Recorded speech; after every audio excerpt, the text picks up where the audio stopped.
1835 का जो English education act है उसने तो इतना नुकसान पहुंचाया, नहीं कॉलोनाइज कर दिया एजुकेशन को, बल्कि जो यहाँ की गुरु शिष्य परंपरा थी उसको विनष्ट कर दिया। नष्ट कर दिया है। और वो एक ट्रांजैक्शनल मॉडल बना है, क्योंकि गुरु और शिष्य में जो रिलेशनशिप होता था वो कभी ट्रांजैक्शनल नहीं होता था। बहुत सुंदर। अभी ये हो गया कि टीचर को आजकल हम इसलिए देखते हैं, इस तरह से देखने लग गए हैं कि वो एक एम्प्लॉई है, उसका जॉब है वो पढ़ाना, इंफॉर्मेशन ट्रांसफर करना, और मैं ट्रांसफर कंज्यूमर हूँ इंफॉर्मेशन को लेने के लिए। तो ये भाषा बहुत सारे एजुकेशन सेक्टर में भी आ गया है।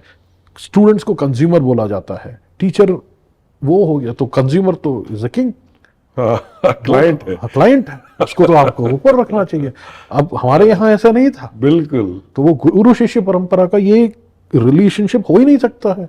गुरु और शिष्य में एक यूटिलिटेरियन या उस तरह का रिलेशनशिप नहीं होगा। वो तो उसके लिए दृष्टि बदलनी पड़ेगी। जब तक हम आचार्यों को शिक्षक नहीं आचार्य नहीं समझेंगे, और इसमें दोनों की रिस्पॉन्सिबिलिटी है, जिम्मेदारी है। एक तो शिष्यों को भी समझना चाहिए कि आचार्य आचार्य होते हैं, लेकिन आचार्य तब बनाए जाते हैं तब शिक्षक को आचार्य नहीं बोला जाता। जो आचरण करके अपने जीवन में उस तरह का जो इंस्पिरेशनल फिगर होंगे वही आचार्य बनेंगे। तो शिक्षक के ऊपर भी ये रिस्पॉन्सिबिलिटी है कि वो सिर्फ पैसों के लिए काम नहीं करे, वो एक उससे भी बड़ा जो गोल है उसके लिए काम करें। और स्टूडेंट्स के लिए भी ये जरूरी है कि वो इनको एक कॉन्ट्रैक्चुअल वो रिलेशनशिप ना देखे ये, और इसके लिए सोच बदलनी पड़ेगी। बहुत सही कहा आपने, बहुत सही कहा। कोई ट्रांजैक्शनल कोई रिलेशनशिप नहीं थी। गुरु के प्रति अगाध श्रद्धा, उसके चरणों में समर्पण, हाँ, और वो उसकी सेवा, हाँ। उसी से वो ट्रांसफर ऑफ नॉलेज होता था। और उसमें एक बहुत ही अच्छी सी एक परंपरा थी हमारी।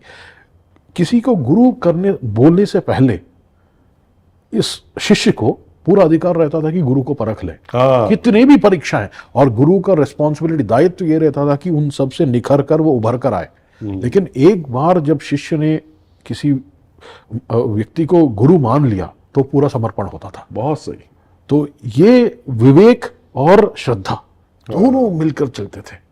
तो इसीलिए आप देखेंगे ये हमारे ये पुराने बात नहीं है, अभी भी देखिए, अगर रामकृष्ण परमहंस और विवेकानंद की बात करेंगे तो वो शिष्य बनने से पहले उन्होंने कितनी परीक्षाएं दी रामकृष्ण परमहंस को। उन्होंने, रामकृष्ण परमहंस एक बार कहते हैं कि वो पैसे नहीं लेते थे, छूते भी नहीं थे, तो उन्होंने उनके तकिया के नीचे पैसे लगा दिया। उनका शरीर जब बाहर से देख रहे थे, उस तरह से परीक्षा किया उन्होंने। लेकिन एक बार जब गुरु मान लिया तो समर्पण। अब इतनी उन्मुक्त सोच विश्व में अन्यत्र कहीं नहीं है कि आप गुरु का भी परीक्षा लो, हाँ, और फिर उनको गुरु मानिए, और गुरु मान लिया तो मान लिया, मान लिया, फिर श्रद्धा, बस फिर से श्रद्धा, सिर्फ समर्पण चाहिए। बिल्कुल सही कहा। तो ये सोच, ये परंपरा लाने की बहुत जरूरत है। आपने बहुत सही कहा। देखिए मूर्ति जी, मैं तो अपने आप को बहुत भाग्यशाली मानता हूँ कि मुझे अपने जीवन में एक बहुत महान गुरु मिले हैं, जो मेरे आध्यात्मिक गुरु थे। और जैसा आपने कहा ना कि शुरू में संशय होता है, वो होना भी चाहिए, क्योंकि इसके लिए भी रामकृष्ण परमहंस ने एक कहानी बताई है, मैं जी।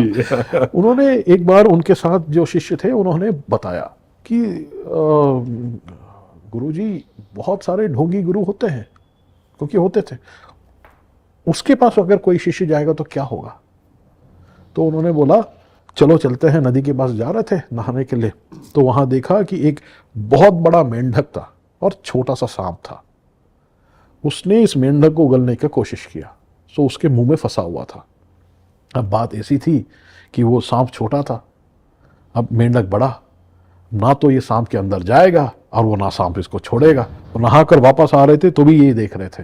तो उन्होंने बोला शिष्य का ये हाल होगा और गुरु का भी ये हाल होगा। शिष्य को हैंडल कर नहीं पाएगा तो निगल नहीं सकता है और छोड़ भी नहीं सकता। तो इसीलिए परखना बहुत जरूरी होता है। बहुत सुंदर, बहुत। तो उसके बाद हो गया। तो वही मैं आपको बता रहा था कि एक बार जब गुरु उनको मान लिया हमने, वो स्वाभाविक रूप से वो भाव, वो श्रद्धा, वो समर्पण आया, तो वो आजीवन हो गया, आजीवन है। और फिर तो उनके कोई भी जो बात कहते तो वो एक आज्ञा होती थी, एक आदेश होता था। आदेश होता था, उसमें आप उसमें अपना वो नहीं लगा सकते, नहीं लगाएंगे ये बुद्धि और उसमें कि ये करें कि ना करें, वो सब कुछ नहीं। क्योंकि देखिए गुरु और ऋषि इस देश में, एक हमारी परंपराओं में गुरु का और ऋषि वाक्य का भगवान से भी ऊपर स्तर है। हाँ क्योंकि ये हर परम हमारे उसमें हर जगह ये दिखता है, क्योंकि ये माना जाता है कि क्योंकि उनके बातों में आपका श्रेयस ही उनका परम लक्ष्य होता बिल्कुल। है, वो उससे अलावा कुछ सोच ही नहीं सकते। तो उनका जो भी ऋषि वाक्य है, गुरु वाक्य है, माता पिता के जो वाक्य, वो ऐसे होते हैं कि वो आपके लिए आपका श्रेयस चाहते हैं और कुछ नहीं चाहते वो। तो इसीलिए उनका वाक्य जो है आज्ञा होता है, जैसे आप कह रहे थे। बिल्कुल। और ये जो मैंने अपने जीवन में जिसको महसूस किया बहुत गहराई से, वो ये है कि गुरु और शिष्य के बीच का जो एक स्पिरिचुअल एक कनेक्शन है और जो एक आध्यात्मिक प्रेम है, उससे बढ़ के जीवन में और कोई प्रेम नहीं है। और एक चीज़ और हमने जो महसूस किया, आज हमारे गुरु वो अपने भौतिक शरीर में नहीं है, ब्रह्मलीन हो गए, कई वर्ष हो गए, लेकिन आज भी उनकी उपस्थिति, उनकी प्रेरणा, वो आज भी निरंतर प्रतिदिन मैं महसूस करता हूँ। और कभी कभी तो जैसे आके एक आदेश भी दे देते हैं या कोई प्रेरणा भी दे देते हैं कि अब ये करो, इस दिशा में काम करो। तो it's in life and in death also. क्योंकि वो देखिए, अगर आप अद्वैत की तरफ देखेंगे तो वो तो है एवर प्रेजेंट। बिल्कुल। तो और इनफैक्ट बोला जाता है कि माँ का प्रेम से ज्यादा गुरु का प्रेम होता हाँ, है। बिल्कुल। क्योंकि माँ का प्रेम इस शरीर को और हमको संसार में बांधने के लिए तक सीमित रहता है, गुरु का इसको तोड़ने का होता क्या है। बात है, बिल्कुल सही कहा आपने। तो वो ज्यादा प्रेम होता है। बिल्कुल।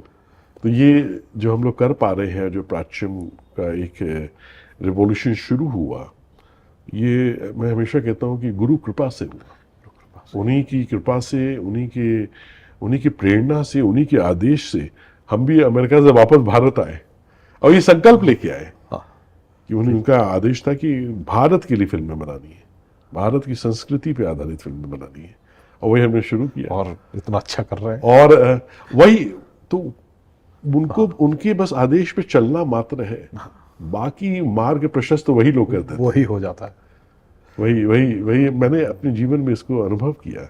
मूर्ति जी